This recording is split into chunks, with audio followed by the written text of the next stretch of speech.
नमस्कार, आप देख रहे हैं सुलगते सवाल। मैं हूं आपके साथ प्रीति रघुनंदन। बड़ी खबर से बुलेटिन की शुरुआत हम करने जा रहे हैं। बीजेपी ने राहुल गांधी पर बड़ा हमला बोला है। राहुल गांधी ने चीन के मुद्दे पर प्रधानमंत्री पर निशाना साधने की कोशिश की थी, लेकिन पहले बीजेपी अध्यक्ष जेपी नड्डा ने राहुल पर एक के बाद एक ताबड़तोड़ 7 सवाल दाग दिए और जब राहुल उन सवालों पर चुप्पी साध गए तो केंद्रीय मंत्री प्रकाश जावड़ेकर मीडिया के सामने आए और उन्होंने सीधे सीधे कह दिया कि राहुल सवालों से डरकर भाग खड़े हुए।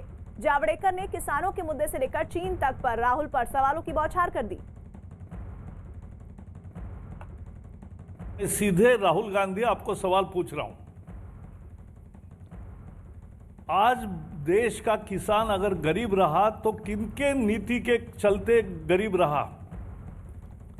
50 साल कांग्रेस ने जो विनाशकारी अर्थनीति चलाई उसके कारण किसान गरीब हुआ, उसके उपज का कभी मूल्य नहीं दिया। स्वामीनाथन कमीशन ने 2006 में अपनी रिपोर्ट सौंपी, कॉस्ट प्लस 50% का फॉर्मूला दिया। कांग्रेस ने 2014 तक कभी नहीं दिया, उल्टा हर बार मैंने जब सवाल पूछा राज्यसभा में तो जवाब आया था कि ये सिफारिश स्वीकार नहीं की गई है। क्यों नहीं की? तो एक बार फिर से आपको बता दें कि किस तरह से बीजेपी एक बार फिर राहुल गांधी पर हमलावर हुए और इस मुद्दे पर ये सीधे सीधे सवाल पूछे जाने को लेकर मसला है, जिस पर राहुल गांधी से चीन और किसानों के मुद्दे पर सबसे पहले जेपी नड्डा ने सवाल पूछे और जब ये सवालों के जवाब नहीं दिए राहुल गांधी ने, उन्होंने कहा कि जेपी नड्डा कौन है, वो मेरे प्रोफेसर थोड़ी हैं जो मैं उनके सवालों का जवाब देता रहूं। उसके बाद बीजेपी की तरफ से केंद्रीय मंत्री प्रकाश जावड़ेकर ने प्रेस कॉन्फ्रेंस की और उन्होंने कहा कि किस तरह से राहुल गांधी इन सवालों से भाग खड़े हुए हैं। विक्रांत हमारे साथ जुड़ गए हैं। विक्रांत, चीन और किसानों के मुद्दे पर कांग्रेस पार्टी, राहुल गांधी घिरते दिख रहे हैं आज के दिन के, अगर हम पूरे घटनाक्रम को समझे तो। देखिए, बिल्कुल सुबह 9 बजे के करीब राहुल गांधी ने एक ट्वीट जरूर किया चीन के मसले पर। उन्होंने एक मीडिया रिपोर्ट को हवाला बनाते हुए ट्वीट किया और सीधा प्रधानमंत्री पर निशाना साधा और ये पूछा कि देश नहीं झुकने दूंगा, क्योंकि ये प्रधानमंत्री ने ये बात बोली थी 2014 के चुनाव के समय में। उसी को बात को लिखते हुए उन्होंने अपना ट्वीट किया, लेकिन जब बीजेपी अध्यक्ष जेपी नड्डा ने उसी ट्वीट के 3 घंटे बाद एक सीरीज में ट्वीट किए थे, एक के बाद एक ट्वीट किए थे और उसमें बाकायदा कहा था कि राहुल गांधी जिस गाँव की जमीन को लेकर के बात कर रहे हैं उस समय अरुणाचल प्रदेश की हजारों किलोमीटर जमीन जो है वो चीन ने कब्जा की थी और उस समय कब्जा की थी जब पंडित जवाहरलाल नेहरू देश के प्रधानमंत्री थे। और राहुल गांधी आज जब अपनी प्रेस वार्ता करेंगे तो उन्हें उम्मीद है कि इन सब बातों पर भी जवाब देंगे। उन्होंने साथ साथ ये भी पूछा था कि चीन की कम्युनिस्ट पार्टी और वहां की सरकार के साथ जो एमओयू कांग्रेस पार्टी ने किया था क्या वो अब खत्म हो गया है? तो कई सवाल, तीखे सवाल उन्होंने पूछे थे और राहुल गांधी ने उस पर कोई जवाब नहीं दिया। उन्होंने कहा कि जेपी नड्डा उनके प्रोफेसर हैं, तो बीजेपी की तरफ से केंद्रीय मंत्री प्रकाश जावड़ेकर ने बताया कि जेपी नड्डा बीजेपी के राष्ट्रीय अध्यक्ष हैं और उस नाते सवाल पूछे गए थे। और राहुल गांधी जिस तरीके से केवल अपनी बात कहकर के आगे बढ़ गए थे वो ये दिखाता है कि उनके पास तथ्य की कमी है। और बीजेपी का सीधा सीधा ये कहना है कि 1962 में जो जमीन पर कब्जा हुआ था राहुल गांधी के नाना पंडित जवाहरलाल नेहरू के रहते हुए, उससे कांग्रेस बच नहीं सकती और वो आरोप हमेशा कांग्रेस के साथ है क्योंकि वो इतिहास में तथ्य है। बीजेपी का साफ ये कहना है कि वो जमीन चीन को बतौर उपहार पंडित नेहरू के शासनकाल के दौरान दी गई। जी, और प्रकाश जावड़ेकर ने राहुल गांधी को घेरते हुए पूछा है कि जेपी नड्डा के सवालों के जवाब देने की बजाय राहुल बराबर भागते दिखाई क्यों दे रहे हैं? आश्चर्य हुआ कि भारतीय जनता पार्टी देश की सबसे प्रमुख पार्टी है, उसके अध्यक्ष नड्डा जी ने सवाल क्या पूछे, राहुल गांधी भाग गए।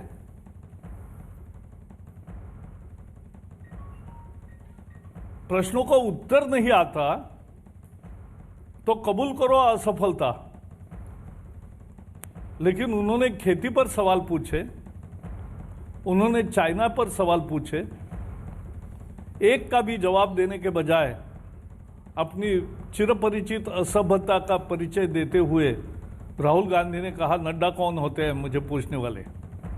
अरे नड्डा भारतीय जनता पार्टी के अध्यक्ष है, सबसे बड़े पार्टी के अध्यक्ष है। देश में सभी राज्यों में, अनेक राज्यों में हमारी सरकार है, उसके प्रमुख है। वो देश के जनता के सवाल आपको पूछ रहे थे और आप सवालों से भाग रहे थे। क्या बीजेपी जिस तरह से विक्रांत इस बात को दिखा रही है कि राहुल गांधी सवालों से भाग खड़े हुए, क्या ये साबित करने में कामयाब हो जाएगी? क्योंकि कांग्रेस के पास ऑप्शन था इस जवाब को देने का, जो कि राहुल गांधी सिरे से नकार गए और चुप्पी साध गए।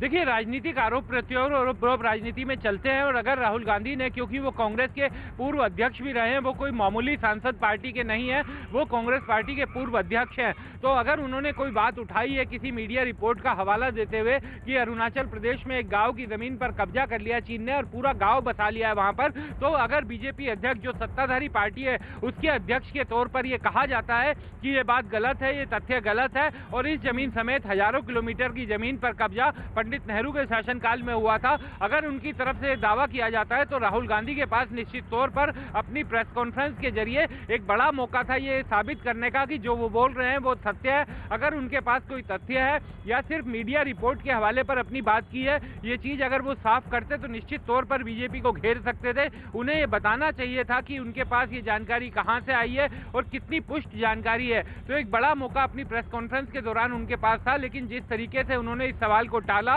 और ये कहा कि जेपी नड्डा हैं कौन और क्या वो प्रोफेसर हैं, इस तरीके की बात करके वो अपने उन सवालों से अलग हो गए, तो एक तरह से उनके पास जो मौका था बीजेपी को घेरने का, बीजेपी अध्यक्ष को घेरने का, वो मौका उन्होंने गंवाया। या फिर उन्हें बताना चाहिए था कि क्या तथ्य उनके पास आए और क्या बीजेपी अध्यक्ष गलत बयानी कर रहे हैं। ये इस तरीके की कोई बात उनकी तरफ से नहीं आई और यही कारण रहा कि बीजेपी अब सीधा ये आरोप लगा रही है कि राहुल गांधी आते हैं प्रेस कॉन्फ्रेंस में, अपनी बात कहते हैं और जो उन पर सवाल उठाए जाते हैं उनके बारे में कोई तथ्य दिए बिना, जवाब दिए बिना वो विक्रांत प्रेस कॉन्फ्रेंस में जावड़ेकर जी ने कही है वो सुन लेते हैं। राहुल गांधी को उन्होंने घेरा है और इससे पहले बीजेपी अध्यक्ष जेपी नड्डा ने भी राहुल पर जोरदार पलटवार किया था। जावड़ेकर और नड्डा दोनों ने किसानों और चीन की घुसपैठ के मुद्दे पर राहुल पर निशाना साधा।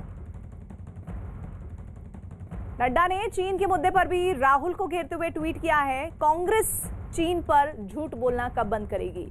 क्या वो इस बात से इनकार कर सकते हैं कि अरुणाचल प्रदेश में हजारों किलोमीटर जमीन पंडित नेहरू ने चीन को उपहार में दे दी थी? कांग्रेस बार बार चीन के सामने आत्मसमर्पण क्यों करती है? दो तस्वीरें आपको हम दिखा रहे हैं। नड्डा के सवालों पर चुप्पी साध गए राहुल गांधी। प्रेस कॉन्फ्रेंस उन्होंने की और वो जो बात कहना चाहते थे सिर्फ वही कही, और फिर जब सवाल मीडिया के जरिए उनसे पूछा गया कि जेपी नड्डा के सवालों पर आप जवाब दीजिए, तो उन्होंने कहा कि वो मेरे प्रोफेसर हैं, क्या मैं उनके सवालों का जवाब क्यों दूं? ऐसा लग रहा है विक्रांत, चले थे हरि भजन को ओटन लगे कपास, घेरना था बीजेपी को, खुद ही गिर गए।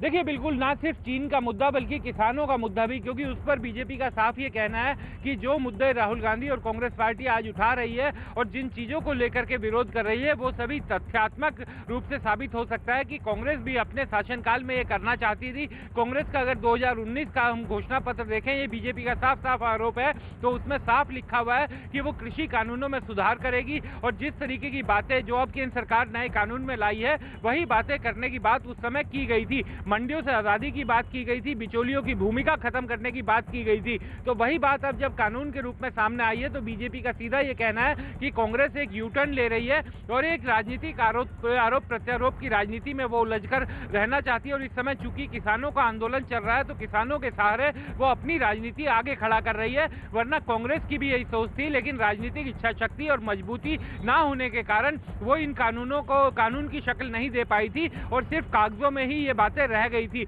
अब चूंकि सरकार ने ये कानून बना दिए हैं और किसान पंजाब और हरियाणा के कुछ किसान इसका विरोध कर रहे हैं, तो कांग्रेस को ये लग रहा है कि उसके पास एक बड़ा मौका है सरकार को घेरने का, और इसी कारण बीजेपी बार बार हमलावर हो रही है और वो पुराने तथ्य भी दिखा रही है कि जिन मौकों पर कांग्रेस पार्टी ने, कांग्रेस के बड़े नेताओं ने इन कानून में जो बातें कही गई हैं उनका समर्थन किया था अपनी सरकार रहते हुए, इसी कारण कांग्रेस बार बार घिरती है। और यही सवाल बीजेपी अध्यक्ष जेपी नड्डा भी पूछ रहे थे, बीजेपी की तरफ से भी बार बार पूछा जाता है कि आखिर कांग्रेस जो भ्रम की स्थिति क्यों फैला रही है, वो पहले इन बिलों के समर्थन में थी, इन कानूनों के समर्थन में थी, और अब जब ये बिल जो है कानून के रूप में आ गए हैं तो वो केवल विरोध के लिए अपना विरोध दर्ज करवा रही है। जी, और नड्डा ने ट्वीट करके पूछा कि राहुल और कांग्रेस चीन से मिला पैसा वापस करेंगे। उन्होंने ट्वीट किया है कि क्या राहुल गांधी का चीन और उसकी कम्युनिस्ट पार्टी के साथ कांग्रेस पार्टी का समझौता रद्द करने का कोई इरादा है? क्या वो अपने परिवार के कब्जे वाले ट्रस्टों में चीन से मिले पैसों को वापस करने का कोई इरादा रखते हैं?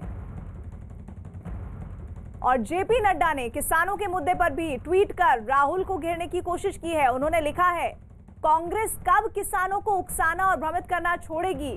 किसान कांग्रेस की सरकारों में दशकों तक क्यों गरीब रहे?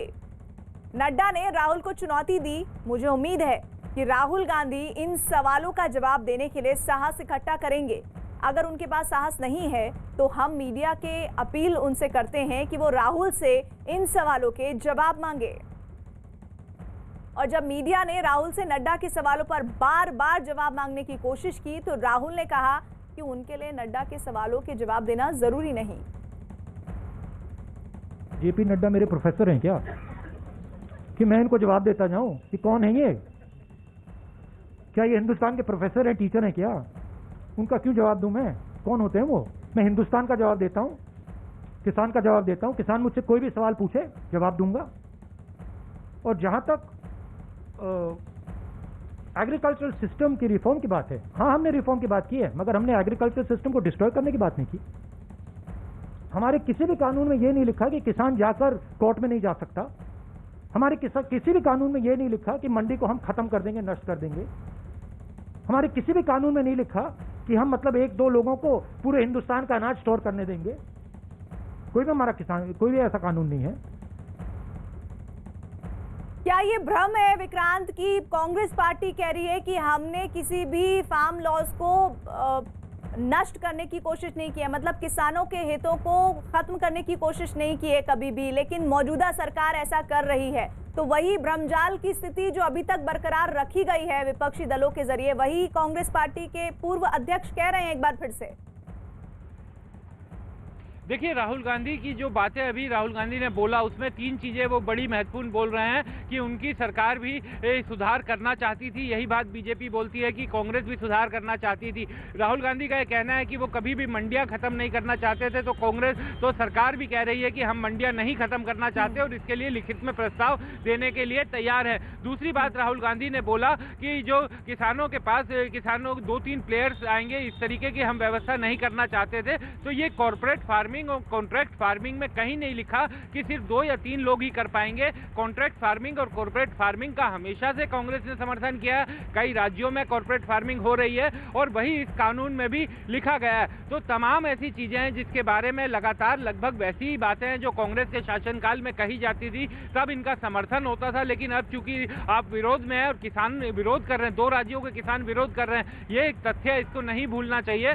बाकी देश के किसान जो हैं वो भले ही समर्थन में है, लेकिन 2 राज्यों के किसान इसका विरोध कर रहे हैं क्योंकि उनके अपने कारण है। लेकिन कांग्रेस को ये लग रहा है कि अगर इस समय किसानों के आंदोलन के सहारे वो आगे चले तो उसे फायदा मिल सकता है। लेकिन कांग्रेस किसान भी ये जानते हैं कि तमाम राजनीतिक दल इस मसले पर यही सोचते थे जो इस कानून में लाया गया, और यही कारण है कि किसान अभी तक कांग्रेस या किसी भी राजनीतिक दल के साथ नहीं गए हैं। वो बार बार बराबर की दूरी बनाकर रखना चाहते हैं क्योंकि उनका ये साफ कहना है कि सत्ता में रहते हुए दोनों ही पक्षों की बात इसी तरफ की थी। और कांग्रेस का, बीजेपी का ये साफ कहना है कि कांग्रेस इसी तरह के बिलों को कानून की शक्ल देना चाहती थी, लेकिन चूंकि उसके पास उस तरीके की राजनीतिक इच्छा शक्ति नहीं थी जिस कारण उसने कानून की शक्ल नहीं दे पाई। जी, और अब चूंकि किसान 2 राज्यों के बिल्कुल। और इससे पहले राहुल गांधी ने ट्वीट कर दावा किया था कि अरुणाचल में चीन ने एक गांव बसा लिया है, और राहुल ने एक मीडिया रिपोर्ट के आधार पर यह दावा किया कि इस रिपोर्ट में सैटेलाइट तस्वीरों के आधार पर दावा यह हुआ था कि चीन ने अरुणाचल प्रदेश में गांव बसा लिया है। इस रिपोर्ट को आधार बनाकर राहुल ने मोदी सरकार पर निशाना साधते हुए ट्वीट किया, उनका वादा याद रखिए, मैं देश नहीं झुकने दूंगा। तो नड्डा के सवालों पर चुप्पी साध गए, लेकिन राहुल गांधी ने किस तरह से इस पूरे मामले को हवा दी। आज सुबह राहुल गांधी ने ट्वीट किया और दावा किया कि अरुणाचल में चीन ने एक गांव बसाया है, और राहुल ने एक मीडिया रिपोर्ट के आधार पर यह दावा किया है कि इस रिपोर्ट में सैटेलाइट तस्वीरें हैं, उसके आधार पर वो ये कह रहे हैं कि चीन ने अरुणाचल प्रदेश में एक गांव बसा लिया है, और इस रिपोर्ट को आधार बनाकर राहुल ने मोदी सरकार पर निशाना साधा है। चाइना ने हिंदुस्तान को 2 बार टेस्ट किया है। एक बार ढोकलाम में टेस्ट किया है और अब लद्दाख में अपने ट्रूप्स डालकर टेस्ट किया है, वो टेस्ट कर रहा है कि अगर चाइना को क्लियर मैसेज हिंदुस्तान ने नहीं दिया, अगर हिंदुस्तान ने क्लियर अपने दिमाग में स्ट्रैटेजी नहीं बनाई, चाहे वो मिलिट्री स्ट्रैटेजी हो, चाहे वो इकोनॉमिक स्ट्रैटेजी हो, चाहे वो जियोपॉलिटिकल स्ट्रैटेजी हो, तो चाइना चुप नहीं बैठेगा, चाइना इसका फायदा उठाएगा। और जब फायदा उठाएगा तब नुकसान हो जाएगा, तब आप उसको रोक नहीं पाओगे। आपके जमीन के अंदर आ गए हैं, आपको लगता है कि ये इसको आप तू मैं करके परे कर सकते हो, आपको लग रहा है कि आप इवेंट मैनेजमेंट के थ्रू इसको मैनेज कर सकते हो। वार्निंग दे रहा हूं कि देखिए, मैं ऑपोजिशन लीडर हूं। और राहुल के आरोप पर भड़की बीजेपी की ओर से केंद्रीय मंत्री किरेन रिजिजू ने जवाब दिया। रिजिजू ने लिखा कि अपने गिरेबान में भी झांका करो, कभी कभी किसी दूजे पर गर्द झाड़ देना आसान बहुत होता है। आप जिन इलाकों की बात कर रहे हैं वो बहुत लंबे समय कांग्रेस की सरकार के दौरान से चीन के कब्जे में है। ऐसा कैसे हो सकता है कि एक राष्ट्रीय नेता इस तरह के संवेदनशील मुद्दों से अनजान है? और अरुणाचल प्रदेश में चीन की तरफ से नए गांव बसाने पर अरुणाचल प्रदेश से बीजेपी सांसद ने कांग्रेस पर निशाना साधा। बीजेपी सांसद तापिर गाव ने चीन के भारत में अतिक्रमण के लिए कांग्रेस की पुरानी सरकारों को दोषी ठहराया। उन्होंने कहा कि कांग्रेस की गलत नीतियों का खमियाजा भुगतना पड़ रहा है।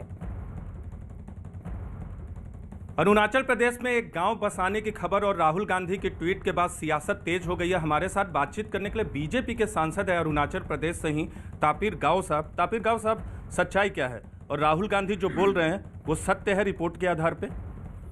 अभी आप देखिए, राहुल गांधी जो कुछ भी बोल रहा है ये सरासर गलत है और मुझे लगता है कि राहुल गांधी को कहीं ना कहीं अपना इतिहास नहीं दोहराया, इतिहास दोहराना पड़ेगा।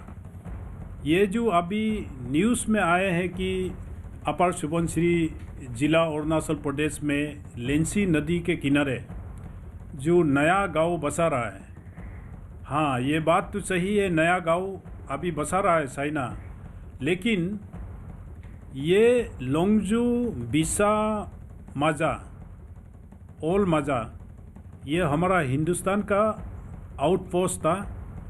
उसको 1962 से लेके आज तक ये चाइना कब्जा में है।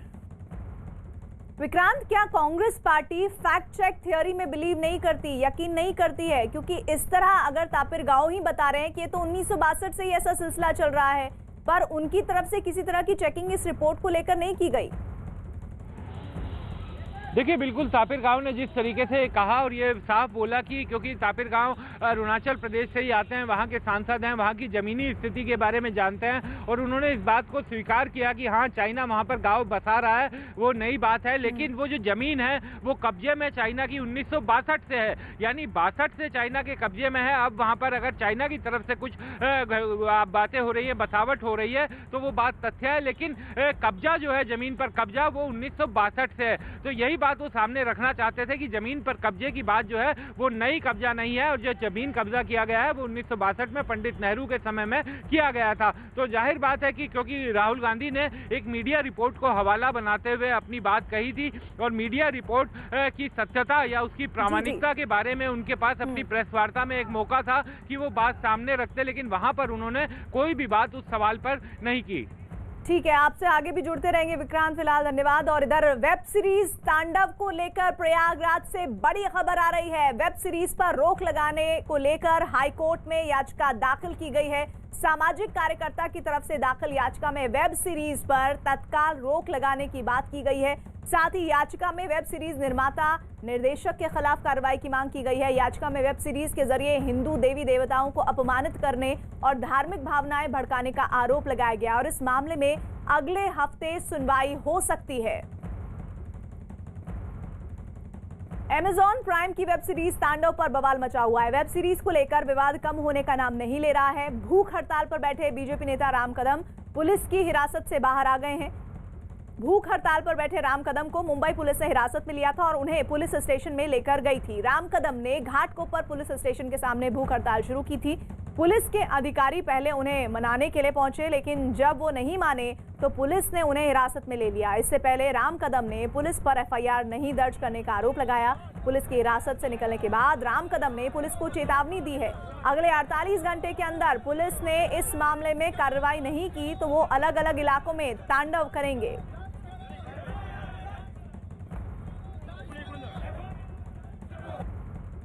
मेरे साथ राम कदम है जिन्हें पुलिस ने डिटेन किया था, उनसे बात करना चाहेंगे कि सर क्या अंदर बात हुई है और क्या कोई आश्वासन दिया गया है? देखिए, देवी देवताओं को जिन्होंने गालियां बकी, देवी देवताओं का जिन्होंने अपमान किया, हमारे श्रद्धा का जो त्रिशूल है, डमरू है, उसका विडंबन किया, वे सारे बदमाश अपने एयर कंडीशन बंगलों में मजा कर रहे, बिरयानी खा रहे। और महाराष्ट्र की सरकार न्याय मांगने वाले राम भक्तों को जेल में डाल रही है, हमें डिटेन कर रही है। क्या कारण है?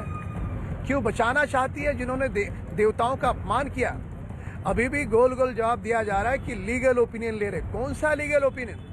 3 दिन लगते हैं लीगल ओपिनियन लेने के लिए। मुंबई पुलिस एफआईआर दर्ज कराना चाहती है, पर महाराष्ट्र की सरकार उन्हें रोक रही है। अब भी गोल गोल जवाब दिया जा रहा है। हमने पुलिस के द्वारा महाराष्ट्र सरकार को अल्टीमेटम दिया है कि 48 घंटों में यदि उन बदमाशों को समन्स भेज करके बुलाया नहीं गया पुलिस थाने, एफआईआर दर्ज नहीं किया, तो हम पुनः सड़कों पर उतरेंगे। हमारा आंदोलन जारी रहेगा, हमारा संघर्ष जारी रहेगा, जब तक वे लोग जिन्होंने हमारी श्रद्धा को चोट पहुंचाई है, हमारा मखौल बनाया है हमारी श्रद्धा का, वे लोग जेल में नहीं जाते, हम चुप नहीं बैठेंगे। और तांडव के खिलाफ बढ़ रहे आक्रोश और केंद्र सरकार के हस्तक्षेप के बाद वेब सीरीज के डायरेक्टर अली अब्बास जफर ने बयान जारी कर माफी मांगी है। अली अब्बास जफर ने ट्विटर पर सीरीज में काम करने वाले सभी कलाकारों की तरफ से एक संयुक्त बयान जारी किया है। इसी माफीनामे में अली अब्बास ने लिखा है कि उनकी वेब सीरीज की कहानी पूरी तरह काल्पनिक है और किसी भी घटना के इसको जोड़ना महज एक संयोग मात्र है। उन्होंने आगे लिखा कि वेब सीरीज की टीम का किसी भी धर्म, जाति, समाज या किसी भी राजनीतिक पार्टी की भावनाओं को ठेस पहुंचाने का उद्देश्य नहीं था, और अगर अनजाने में भावनाओं को ठेस पहुंची है तो वो उसके लिए माफी मांगते हैं। अली अब्बास की माफी के बावजूद विवाद थमता नजर नहीं आ रहा। और वेब सीरीज तांडव पर उठा विवाद थमता नहीं दिख रहा। केंद्र सरकार के दखल के बाद वेब सीरीज के डायरेक्टर अली अब्बास जफर माफी तो मांग चुके हैं, लेकिन फिल्म से जुड़े सभी लोगों की गिरफ्तारी की लगातार मांग की जा रही है। बीजेपी जहां इस मुद्दे पर मुंबई पुलिस के रवैये पर सवाल उठा रही है, वहीं उद्धव सरकार भी बीजेपी के निशाने पर आ गए। और इस बीच बड़ी खबर यह भी आ रही है कि इस वेब सीरीज के खिलाफ नोएडा, लखनऊ के अलावा यूपी के कई और जिलों में भी एफआईआर दर्ज करा दी गई है। बढ़ता जा रहा है तांडव पर बवाल। गिरफ्तारी की मांग पर अड़ी बीजेपी। वेब सीरीज को बैन करने की मांग। मुंबई पुलिस के रवैये पर उठाए सवाल। उद्धव सरकार पर हमलावर बीजेपी। वेब सीरीज तांडव को लेकर छिड़े संग्राम का ही नतीजा है कि डायरेक्टर अली अब्बास जफर और उनकी टीम की तरफ से ये लंबा चौड़ा ट्वीट माफीनामे के रूप में सामने आया है। धार्मिक भावनाओं से खिलवाड़ करने का आरोप झेल रही डायरेक्टर अली अब्बास जफर और उनकी टीम के माफीनामे पर जरा गौर फरमाएं। वेब सीरीज की कहानी पूरी तरह काल्पनिक है। किसी भी घटना से जुड़ना महज एक संयोग है।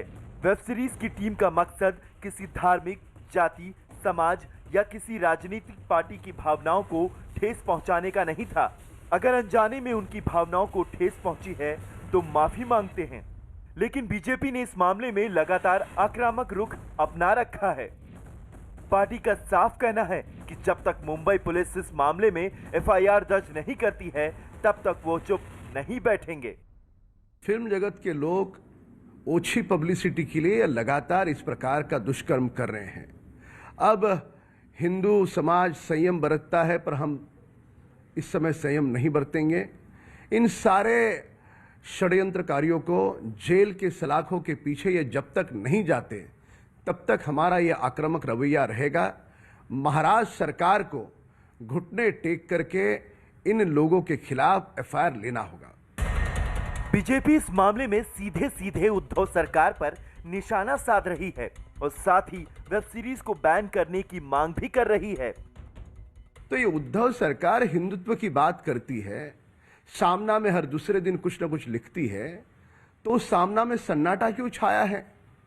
इस शिवसेना के नेताओं के मुंह पर कौन सी ऐसी पट्टी बंदी है कि वे देवताओं के अपमान के विषय में कुछ नहीं बोलते? कानूनी पेचीदगियों में लगातार उलझती जा रही है। बीजेपी जहां मुंबई में आरोपियों के खिलाफ एफआईआर दर्ज कराने की कोशिश में जुटी है, वहीं लखनऊ में भी इस वेब सीरीज की टीम के खिलाफ एफआईआर दर्ज की जा चुकी है। इस कड़ी में प्रयागराज के हाई कोर्ट में वकील गौरव द्विवेदी ने चीफ जस्टिस ऑफ इंडिया को एक चिट्ठी लिखी, जिसमें उन्होंने चीफ जस्टिस ऑफ इंडिया से इस मामले में दखल देने की मांग की है। हम लोगों ने माननीय सुप्रीम कोर्ट से ये मांग की है कि कृपया करके पहले तो अपर्णा पुरोहित जो कि हेड है ओरिजिनल कंटेंट ऑफ अमेजॉन की, ये तुरंत तत्काल प्रभाव से तांडव नाम की जो वेब सीरीज चल रही है, अभद्रता फैला रही है, हिंदुज़म के नाम को धूमिल कर रही है, इसको तत्काल प्रभाव से बंद करें, या तो इसमें जो एक हिंदू देवी देवताओं के ऊपर टिप्पणी है उस सीन को डिलीट करें। हम इस मांगों को लेकर सुप्रीम कोर्ट के पास गए हैं। लेकर हिंदू समाज में आक्रोश की लहर है। आरोप है कि इस वेब सीरीज के जरिए सनातन परंपराओं का न सिर्फ अपमान किया गया है, बल्कि हिंदू देवी देवताओं का भी अपमान किया गया है। यही वजह है कि देश भर में तांडव के खिलाफ गुस्से की आग धधक रही है। वेब सीरीज आई है तांडव नामक, जिसमें दुष्ट सैफ अली खान ने शिव जी का उपहास उड़ाया है, राम जी का उपहास उड़ाया है। उधर बीजेपी लगातार इस मामले को तूल देने में जुटी है। हमारी आस्था पर चोट या देवी देवताओं का अपमान करने का किसी को अधिकार नहीं है। मंत्री जी और भारत सरकार स्वयं संज्ञान ले रही है, और मैं तो ये भी कहता हूं कि ओटीटी प्लेटफॉर्म पर भी कड़ी निगरानी रखने की आवश्यकता है, क्योंकि इस प्लेटफॉर्म पर जो अश्लीलता परोसी जा रही है वह हमारे किशोरों को विशेषकर गलत दिशा में ले जा रही है। ओटीटी प्लेटफॉर्म का मतलब है फ्रीडम आपके हाथ में है, आपके हाथ में फ्रीडम है, बट इसका मतलब ये नहीं कि आप किसी भी धर्म को छुएं, कोई ऐसी बात करें जिससे हिंदू धर्म को, जो इतना बड़ा धर्म है, जो इतनी बड़ी आबादी का धर्म है, उसको बड़ी आसानी से उसका माहौल बना दे। इस तरह के लोगों को कड़ी सजा दी जानी चाहिए, ताकि भविष्य में किसी धर्म संप्रदाय किसी जाति के लिए ये तमाशा बना करके ऐसे कोई काम न हो सके। इतना ही नहीं, संत समाज की तरफ से भी विरोध की आवाज लगातार बुलंद की जा रही है। वेब तांडव सीरियल जिसमें हमारे भगवान शिव को, हमारे भगवान राम को जो संवाद दिखाए गए हैं वो इतने आपत्तिजनक हैं कि कहने लायक नहीं है। तो इस तरह का लोग हम बर्दाश्त नहीं करते हैं। पहले भी कहा है, हम लोग अभी एक गृह मंत्री को पत्र लिख रहे हैं प्रधानमंत्री को, इसको तत्काल बंद कराया जाए। दूसरे धर्म के प्रति भी सम्मान रखिए, सब धर्म का सम्मान होना चाहिए, किसी धर्म का अपमान नहीं होना चाहिए। लेकिन मुस्लिम कलाकारों को पैसा कमाने के लिए ये एकमात्र साधन है हिंदुओं के धर्म का मजाक बनाना। कुछ अच्छे लोगों को सेंसरशिप में बिठाने की आवश्यकता है, जो कि इन सारी चीजों को डीपली देखे, हमें सड़कों पे ना आना पड़े। इनकी क्या मंशा है ये जानना बहुत जरूरी है, क्योंकि जब देखो कोई भी चीज हुई, उन्होंने गलती की, फिर माफी मांग ली। अच्छा एक बात बतलाइए, जब आप बना रहे हैं किसी पिक्चर को, क्या उस समय ध्यान नहीं दिया जाता है कि इन चीजों से किसी की भावना आहत होगी? रामायण में राम की भूमिका निभा चुके अरुण गोविल ने भी एक ट्वीट के जरिए अधर्म के तांडव को रोकने की बात कही है। आज क्रिएटिव फ्रीडम के नाम पर हो रहे अधर्म के तांडव को रोकने के लिए अति आवश्यक है कि सर्वोच्च गुरु का दर्जा प्राप्त चारों पीठों के शंकराचार्य एक होकर आगे आएं और सभी हिंदुओं को एक सूत्र में बांधकर उन्हें अपनी आस्था, संस्कृति और अधिकारों की रक्षा के लिए जागरूक करें। उधर विपक्ष भी इस मामले में सियासी तूल देने में जुटा है। मैंने वो पूरी वेब सीरीज देखी है। अगर मैं क्रिटिक होता तो 10 में 2 अंक भी नहीं देता इस वेब सीरीज को। चाहे डायरेक्शन का मसला हो, स्टोरी लाइन का मसला हो, कास्ट का मसला हो, सिनेमाटोग्राफी का मसला हो, इवन फोटोग्राफी का मसला हो, इन सारे मुद्दों पर मैं 10 में 2 नहीं दूंगा। लेकिन बावजूद इसके मुझे ये समझ में नहीं आ रहा है कि आजकल धर्म और मजहब इतनी जल्दी खतरे में क्यों आ जाता है। जिन लोगों ने सृष्टि की रचना की, जिन्हें हम ईश्वर कहते हैं, भगवान कहते हैं, खुदा कहते हैं, यहोवा कहते हैं, जीसस कहते हैं, ये सारे इतने कमजोर लोग नहीं थे। केंद्र सरकार के अधीन काम करता है फिल्म सेंसर बोर्ड, तो इसका मतलब कि तांडव मूवी को लेके जो भी विवाद है वो विवाद असल में है नहीं, उसको पैदा किया जा रहा है लोगों की भावनाओं को भड़काने के लिए। मुझे लगता है कि भारतीय जनता पार्टी को ये अभियान अपने ही भारतीय जनता पार्टी सरकार के खिलाफ चलाना चाहिए। जो सरकार बैठी है इस देश के अंदर में, उनके सूचना प्रसारण मंत्रालय उनके ही अंडर में आता है, इसलिए अच्छा होगा कि वो अपने ही मंत्री का इस्तीफा मांगे तो ज़्यादा अच्छा है। जनता का ध्यान ना भटकाएं और झूठा माहौल ना बनाएं। वेब सीरीज तांडव पर जिस तरह से घमासान मचा हुआ है, उससे लगातार अंदाजा जरूर लगाया जा सकता है कि आने वाले कुछ और दिन में ये मामला ठंडा होने वाला नहीं है। तांडव के खिलाफ शिकायतों और एफआईआर का सिलसिला जारी है। उत्तर प्रदेश के नोएडा में भी वेब सीरीज के खिलाफ एफआईआर दर्ज कराई गई है। नोएडा के अलावा मिर्जापुर, सोनभद्र समेत कई जिलों में मुकदमे दर्ज कराए गए हैं। इन जिलों की पुलिस भी मुंबई जाएगी। सोनभद्र की टीम मुंबई के लिए रवाना हो गई है। इसके अलावा ग्रेटर नोएडा में भी तांडव के खिलाफ एफआईआर दर्ज कराई गई है। फिल्म के निर्माता, निर्देशक, लेखक, कलाकारों के खिलाफ मामला दर्ज कराया गया है। ग्रेटर नोएडा में 7 लोगों के खिलाफ एफआईआर दर्ज कराई गई है। और उत्तर प्रदेश के अल्पसंख्यक कल्याण मंत्री मोहसिन रजा ने उद्धव सरकार से सवाल पूछा है कि वो इस मामले में कार्रवाई क्यों नहीं करते। चाहूंगा महाराष्ट्र सरकार से कि आपके यहाँ ये इस तरह की चीजें शूट होती हैं, आपके यहाँ इस तरह की चीजें बनती हैं, तो दायित्व तो बनता है महाराष्ट्र सरकार का भी और उद्धव ठाकरे जी का, जो हिंदुत्व का चेहरा अपने को बताते हैं, जो शिवसेना अपने को हिंदुत्व का चेहरा बताती है, तो उनकी भी जिम्मेदारी बनती है। आदरणीय और बीजेपी के सहयोगी दल जेडीयू के महासचिव केसी त्यागी ने वेब सीरीज तांडव पर हो रहे बवाल पर आपत्ति जताई। केसी त्यागी के मुताबिक फिल्म के निर्माता, निर्देशक के माफी मांगने के बाद मामला खत्म हो जाना चाहिए। निर्माता निर्देशक द्वारा माफी मांग लिए जाने के बाद ये विवाद समाप्त माना जाना चाहिए। यद्यपि अश्लीलता का और किसी की धार्मिक भावनाओं को हर्ट करने के प्रयास नहीं होने चाहिए। और अब आपको गुस्से की 5 तस्वीरें दिखा देते हैं। गुस्सा केवल मुंबई में ही नहीं दिखा, देश के कई शहरों में ऐसे ही प्रदर्शन जारी हैं। उत्तर प्रदेश के प्रयागराज, कानपुर में विरोध जारी है।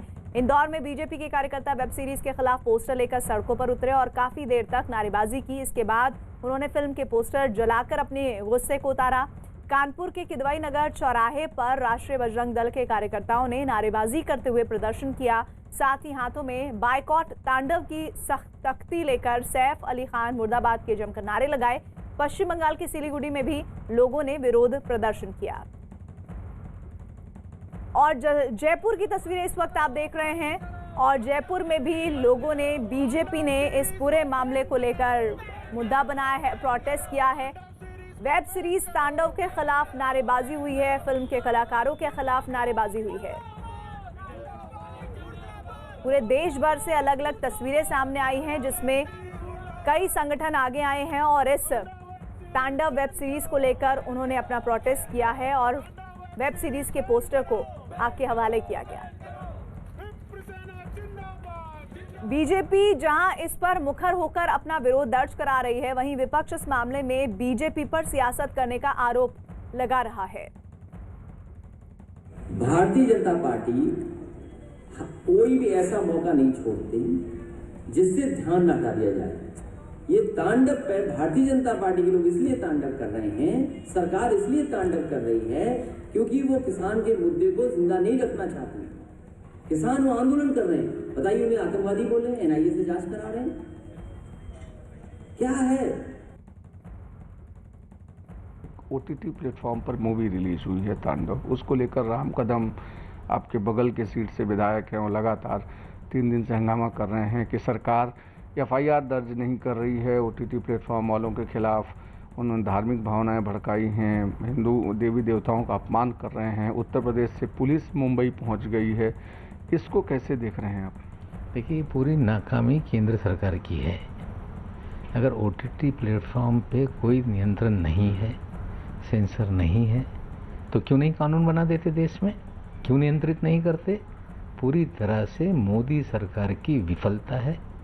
मोदी सरकार के इंफॉर्मेशन एंड ब्रॉडकास्टिंग मिनिस्ट्री के तहत मामला आता है। हमें लगता है जो भारतीय जनता पार्टी मोर्चा निकाल रही है जाए और मोदी जी के निवास स्थान पे मोर्चा निकाले। ये विषय पूरी तरह से केंद्र सरकार के अधीन है।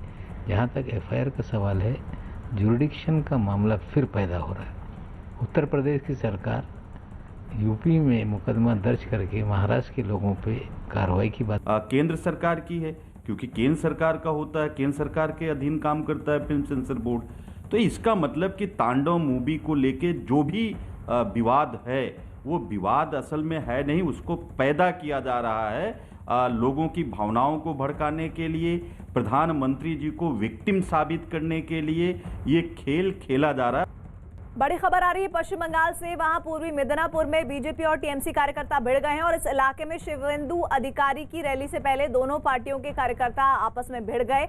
हालांकि इलाके में भारी संख्या में मौजूद पुलिस वालों ने मारपीट कर रहे लोगों को हटाने की कोशिश की, लेकिन हंगामा काफी देर तक चलता रहा, जिसकी तस्वीरें इस वक्त आप देख रहे हैं। कल भी कोलकाता में रोड शो के दौरान कुछ उपद्रवियों ने रोड शो पर हमला किया था। बीजेपी का ये रोड शो था और वहां काफी ज्यादा हंगामा हुआ था। बाद में बीजेपी ने आरोप लगाया कि टीएमसी कार्यकर्ता इस तरह के हरकतों को अंजाम दे रहे हैं। टीएमसी बीजेपी पर खुद ही इस तरह का माहौल बनाने की कवायद करने का आरोप लगा रही थी। वहीं आज ये तस्वीर पश्चिम बंगाल से, वहां पूर्वी मिदनापुर में बीजेपी और टीएमसी कार्यकर्ता भिड़ गए हैं।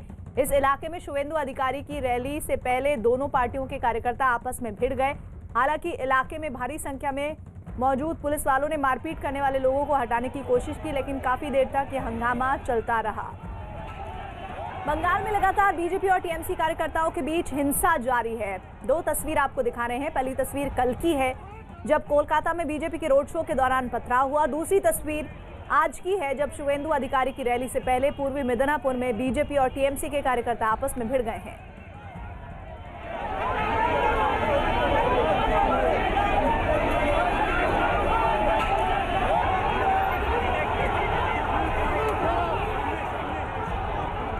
और इससे पहले कोलकाता में कल बीजेपी के रोड शो में हुए पथराव पर सियासत तेज हो गई है। बीजेपी नेताओं ने इस पथराव के लिए टीएमसी कार्यकर्ताओं को जिम्मेदार ठहराया, जबकि टीएमसी ने भी पलटवार किया और बीजेपी कार्यकर्ताओं पर हमले का आरोप लगाया। एक दिन पहले ये हंगामा उस वक्त हुआ जब बीजेपी के रोड शो के दौरान कुछ लोगों ने पथराव किया। बीच सड़क पर हुए इस पथराव से वहां थोड़ी देर के लिए अफरा तफरी मच गई, जिसके बाद कुछ लोग सड़क किनारे खड़ी कुछ मोटरसाइकिलों में तोड़फोड़ करते दिखाई दिए।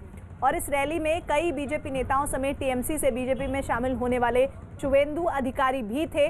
और इस हमले के बाद बीजेपी नेताओं ने टीएमसी पर पथराव करने का आरोप लगाते हुए हमला बोला। दो तस्वीरें आपको दिखा रहे हैं। ममता ने किस तरह से कल बड़ा आरोप लगाया था और बीजेपी को वॉशिंग पाउडर वाली पार्टी बताया था कि वो जो भी नेता उसकी पार्टी में जाते हैं और साफ हो जाते हैं, उन पर लगे आरोप साफ हो जाते हैं। वहीं दूसरी तरफ बीजेपी ने ममता को घेरा है कि किस तरह से आप लगातार जिस तरह की अराजकता फैला रही हैं उसका जवाब इस बार के चुनाव में आपको मिलेगा। वहीं आपको हम तस्वीर कल की दिखा रहे हैं जहां बीजेपी का रोड शो कोलकाता में निकला था और लगभग आधा दर्जन के करीब उपद्रवी वहां पहुंचे और उन्होंने इस रोड शो पर पत्थरबाजी की।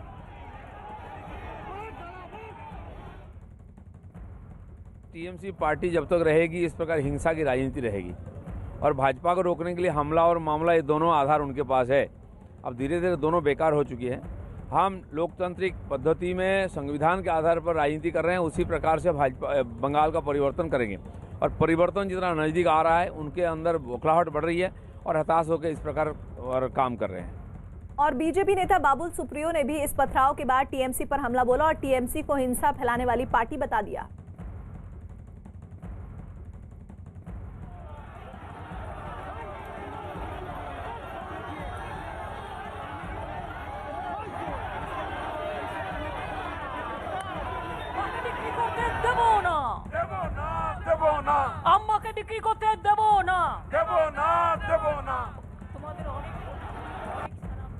पूरा प्रशासन का राजनीतिकरण हुआ है और राजनीति का जो है उसका अपराधीकरण हुआ है।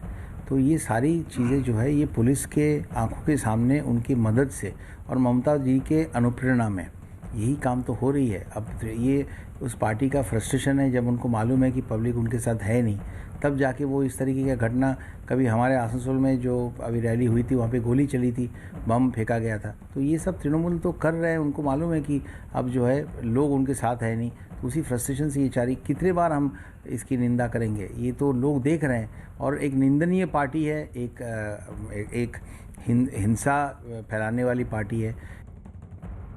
और बीजेपी नेता विद्यासागर सोनकर ने भी पत्थरबाजी की घटना का विरोध किया और ममता सरकार में राज्य के हालात बिगड़ने का आरोप लगाया। साथ ही इन चुनावों में बीजेपी की जीत का दावा भी किया। तो 2010 में वेस्ट बंगाल की जनता में ये चर्चा चल गया था कि ये गुंडागर्दी, आतंकवाद, भय का जो समाज कायम किया है तत्कालीन वामपंथी सरकार ने, उससे बदलाव चाहिए था, इसलिए ममता को लोग ले आए थे।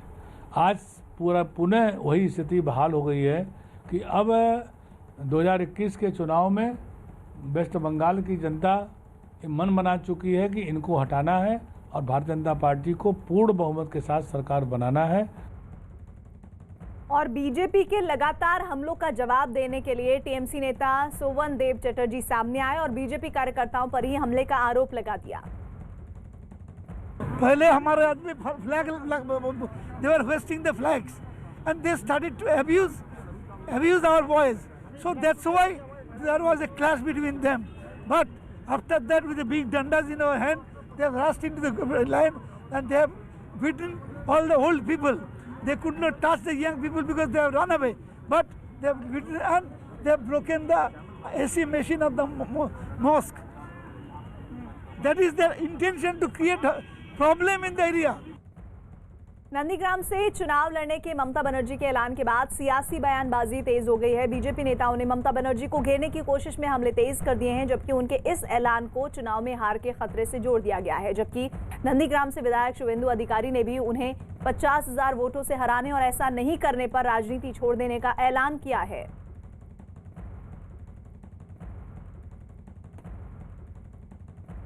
নন্দীগ্রামের সিটে আমি কারোর নাম এখনই বলছি না, পরে বলবো, বাট আমি মনে করি নন্দীগ্রাম সিটে ভালো মানুষ দেব, যিনি সত্যি আপনাদের কাছে পড়ে থাকে, যিনি কাজ করবেন। আর নন্দীগ্রাম সিট এমনিতে এটা জেনারেল সিট, কাজেই কোনো অসুবিধা নেই। এমনকি আমি যদি নন্দীগ্রামে দাঁড়াই কেমন হয়। আমি লিখে রাখুন, আজকে সন্ধ্যাবেলা ঘড়িতে টাইম দিয়ে ডেট দিয়ে আপনারা লিখে রাখুন, 7 লাখ ভোটে যদি মাননীয়াকে হারাতে না পারি আমি রাজনীতি ছেড়ে দেব, আমি রাজনীতি ছেড়ে দেব, আপনি লিখে রাখুন। और शुभेंदु अधिकारी ने इसी से जुड़ा एक ट्वीट भी किया है। उन्होंने ट्वीट में लिखा है, स्वागतम दीदी, 21 साल आपके साथ खड़ा था, इस बार नंदीग्राम में आमने सामने मुलाकात होगी, इंतजार रहेगा।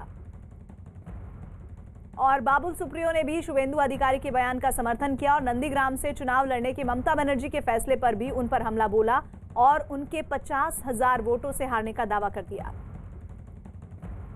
चल तो वहाँ से लड़ने वाला भूमिपुत्र जो है वो शुभेंदु अधिकारी है और मैं पूर्ण तरह से ये उसके साथ सहमत हूँ कि उन्होंने कहा है कि या तो मैं ममता बनर्जी को 50,000 वोटों से हराऊंगा या हाफ लाख, हाँ हाफ लाख तो 50,000 ही हो गया ना, या तो 50,000 वोटों से हराएंगे या तो राजनीति छोड़ देंगे। तो बहुत खुशी की बात है, राजनीति छोड़ने की नौबत कभी आएंगी नहीं, क्योंकि 50,000 वोट से ममता बनर्जी नंदीग्राम ज़रूर हारने वाले हैं। ऑलरेडी आज आपने देखा है कि गो बैक ममता के कई सारे पोस्टर्स लगे हुए हैं।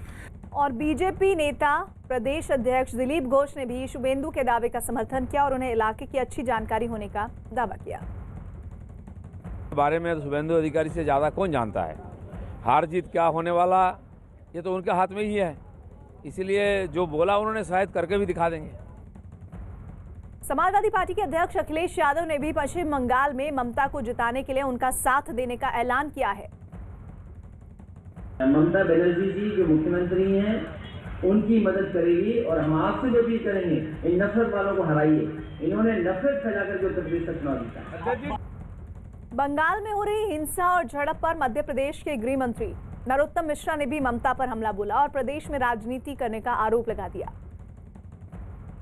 ममता दीदी समझ चुकी है कि अब जाने वाली है वो, और इसलिए उनका जो फंडा है तुष्टीकरण का, वो अब उजागर हो चला है।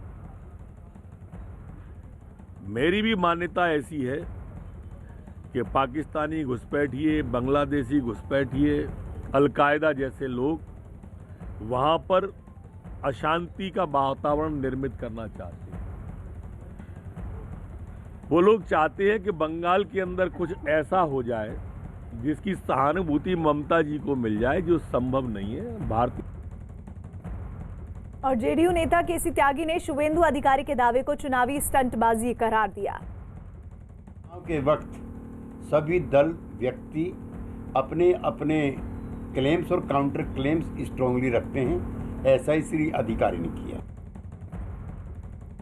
और इसी मामले पर आरजेडी नेताओं ने ममता बनर्जी के फैसले को सही ठहराया और शुवेंदु अधिकारी पर हमला बोल दिया। वो नंदीग्राम से चुनाव लड़ेंगी भवानीपुर के अलावा।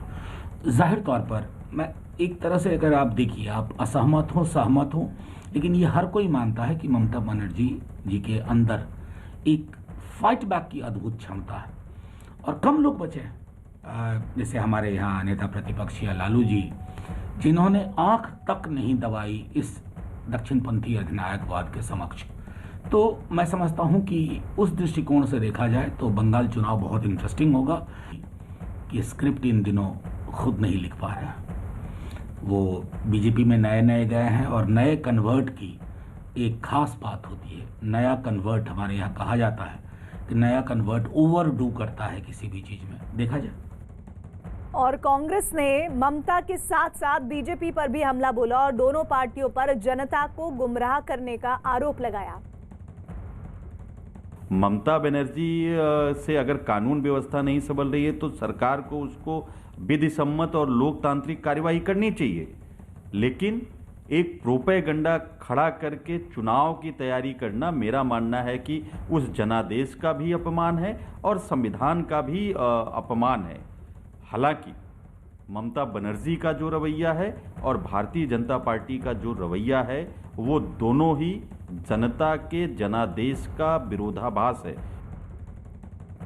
बीजेपी और टीएमसी कार्यकर्ताओं के बीच झड़प के बीच अब सुभाष चंद्र बोस के जन्मदिन पर भी सियासी खींचतान शुरू हो गई है। 23 जनवरी को नेताजी सुभाष चंद्र बोस की 125वीं जयंती पर होने वाले कार्यक्रम में प्रधानमंत्री भी शामिल होंगे और इन कार्यक्रमों के लिए पश्चिम बंगाल की मुख्यमंत्री ममता बनर्जी को भी न्योता दिया गया है। नेताजी की 125वीं जयंती के लिए पीएम मोदी के नेतृत्व में 85 सदस्यों की एक कमेटी बनी है जो कोलकाता के साथ कटक और जबलपुर में कई कार्यक्रमों को तय कर रही है।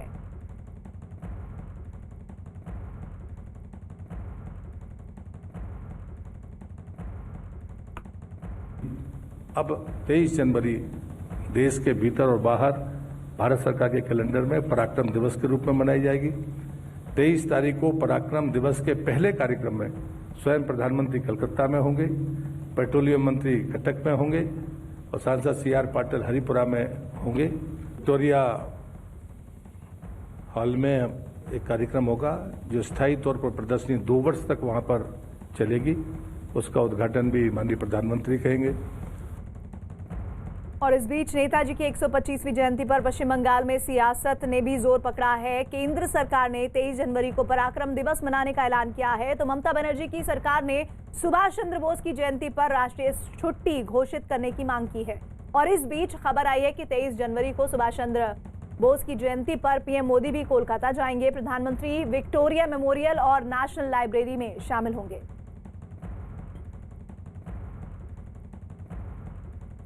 वोकल फॉर लोकल का प्रधानमंत्री मोदी का नारा तेजी से बड़े बदलाव ला रहा है और अब बारी है लोकल खिलौनों के लिए वोकल होने का। प्रधानमंत्री नरेंद्र मोदी के आत्मनिर्भर भारत के ऐलान पर केंद्रीय शिक्षा मंत्रालय, महिला और बाल कल्याण मंत्रालय और कपड़ा मंत्रालय ने टॉयकैथॉन 2021 का आयोजन किया, जिसमें देश भर के स्कूलों और कॉलेजों के छात्र और टीचर हिस्सा ले सकेंगे। साथ ही स्टार्टअप और टॉय एक्सपर्ट भी हिस्सा ले पाएंगे। टॉयकैथॉन में हिस्सा लेने के लिए 3 कैटेगरी है, जूनियर, सीनियर और स्टार्टअप।